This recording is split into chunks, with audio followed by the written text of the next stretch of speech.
नमस्कार। मैं कमलेश कबीर आपका एक बार फिर स्वागत करता हूं इस नए एपिसोड में।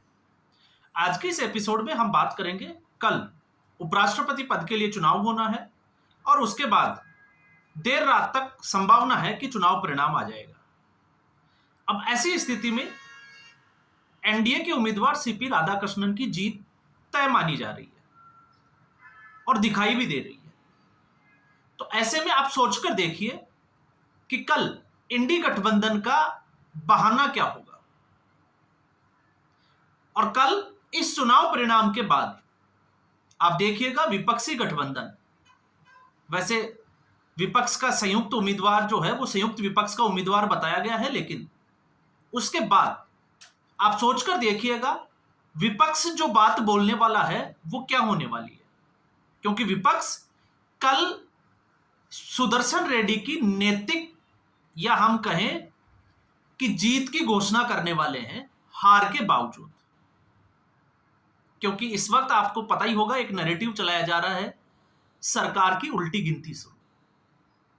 अब कैसे हम उसके ऊपर आए, सबसे पहले हम बात करेंगे बी सुदर्शन रेड्डी की, क्योंकि बी सुदर्शन रेड्डी इस वक्त सुर्खियों में ज्यादा है। और सुर्खियों में ज्यादा क्यों है, उसकी वजह है बड़े विवाद।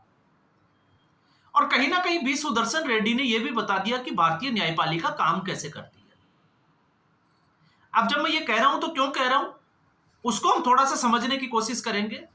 इस वक्त एनडीए के उम्मीदवार है सीपी राधाकृष्णन। बैकग्राउंड आपको पता है, पहले भी हम बात कर चुके हैं और मीडिया में जो है वो इसकी चर्चाएं बहुत जोरों पर है। आरएसएस और बीजेपी दोनों से जो है वो जुड़े हुए हैं। इसके अलावा महाराष्ट्र के गवर्नर रहे और सत्ता पक्ष और विपक्ष के साथ तालमेल बिठाकर चलने वाले।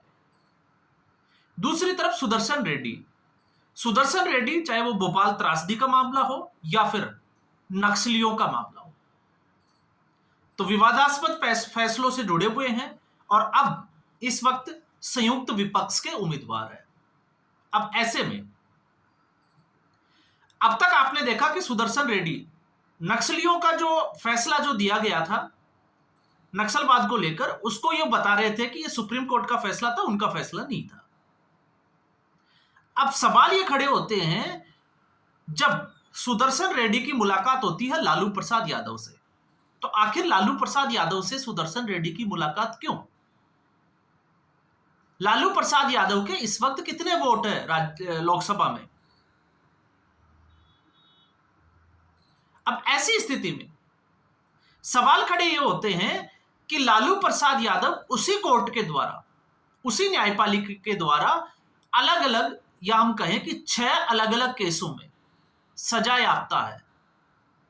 वो दोषी सिद्ध करार हो चुके हैं ट्रेजडी घोटाले में, चारा घोटाले में।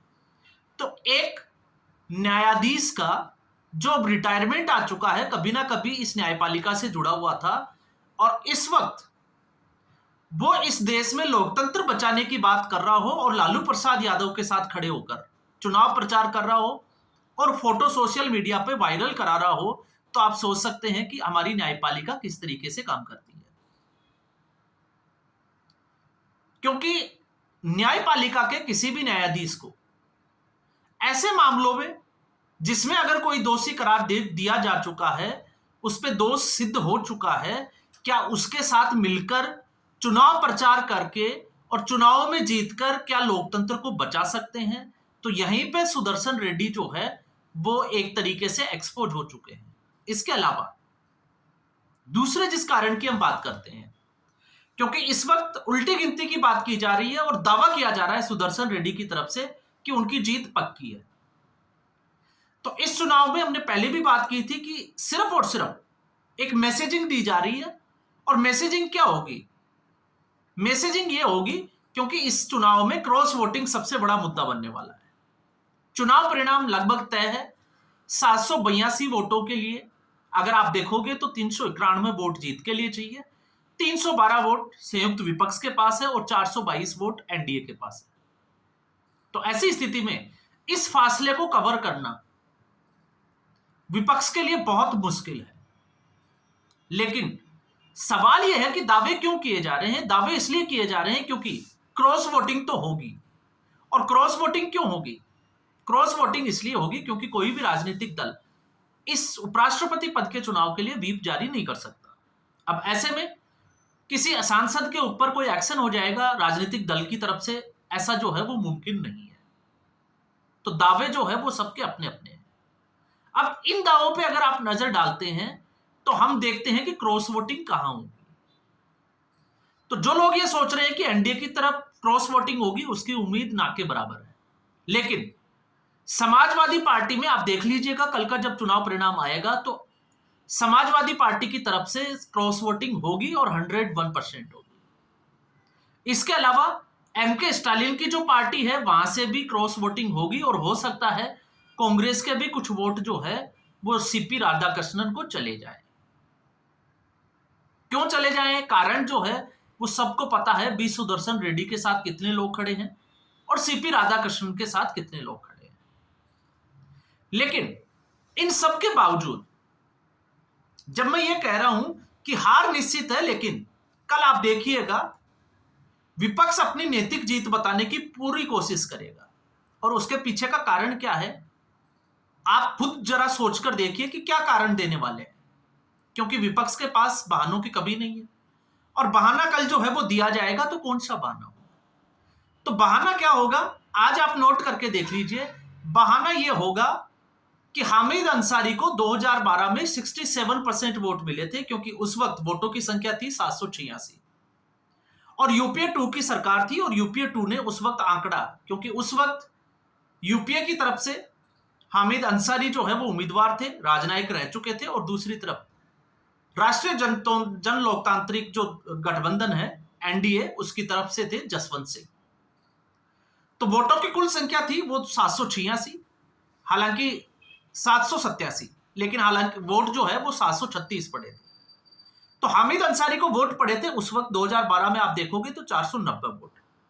इसके मुकाबले जसवंत सिंह को वोट पड़े 238। तो जो अंतर रहा वो आप अंदाजा लगा सकते हैं कि लगभग जो है वो 252 वोटों का अंतर रहा। अब विपक्ष कल की हार के बाद में इसको मुद्दा बनाएगा कि देखो हमारे शासनकाल में हामिद अंसारी ने 67% जो है वो वोट प्राप्त किए, लेकिन एनडीए जो है वो 67% वोटों से पीछे रह गया। क्योंकि आज के संदर्भ में अगर स्थिति को हम देखते हैं तो इस वक्त वोटों की संख्या है 782। पूरे वोट पड़ेंगे इसकी कोई गारंटी नहीं है। लेकिन दूसरी तरफ अगर हम देखते हैं तो 422 और मुकाबले में 312। तो 422 में अगर एनडीए जो है वो 10 से 20 वोट भी बढ़ाने में कामयाब हो जाता है तो भी 490 के आंकड़े से पीछे रह जाएगा। तो इस वक्त लगभग जो है वो 55% के आसपास, या हम कहें कि 60% के आसपास जो है वो वोट मिल सकते हैं सीपी राधाकृष्णन को। और यही जो है वो कल के बाद में एक मुद्दा बनेगा कि देखो एनडीए जो है वो यूपीए से भी कमजोर रह गया। जब यूपीए की सरकार थी तो 490 वोट जो है वो उपराष्ट्रपति को मिलते थे। ये कल का एक जिसको हम कहें कि निश्चित बहाना। इसके अलावा भी अगर हम बात करें तो एम वेंकैया नायडू की बात कर सकते हैं, जिनको भी 67% वोट मिले थे। और इसके अलावा जगदीप धनखड़, जब 2022 में उपराष्ट्रपति पद के लिए चुनाव हुआ तो उनको लगभग 74% वोट पड़े थे। लेकिन विपक्ष तो विपक्ष है, और विपक्ष के फिर जिस तरीके से आप समझते हो कि विपक्ष की धारणा क्या है, तो आपको अंदाजा लग जाएगा। क्यों? क्योंकि कल ना चुनाव आयोग की बारी है, ना ही जो है वो ईवीएम की बारी है।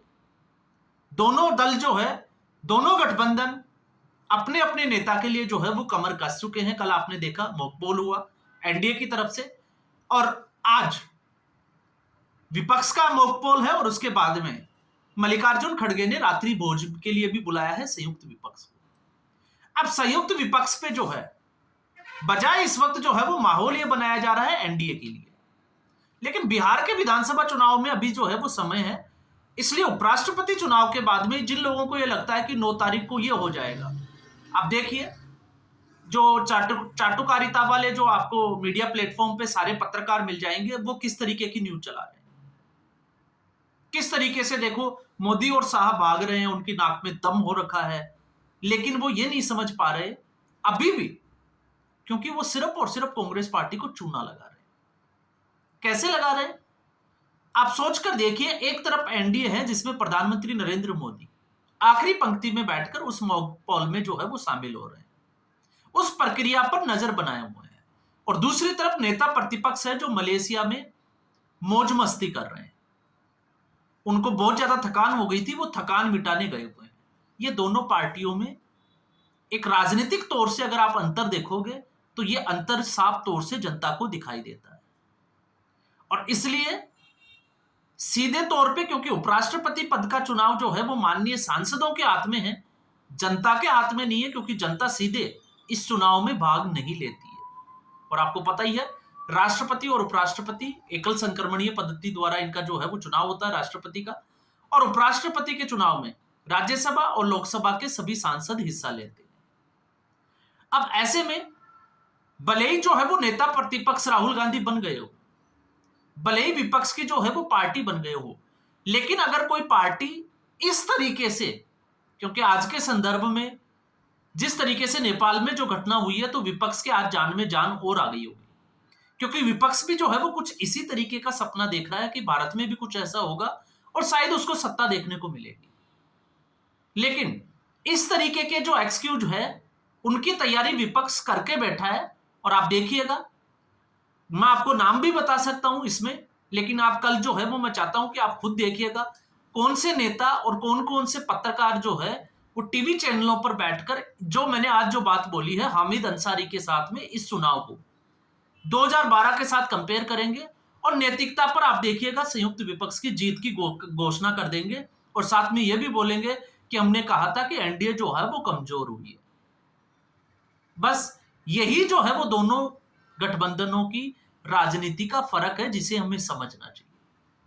तो आज के एपिसोड में बस इतना ही। उम्मीद करूंगा वीडियो एपिसोड आपको पसंद आया होगा। वीडियो को लाइक करें, शेयर करें, चैनल जरूर सब्सक्राइब करें। धन्यवाद।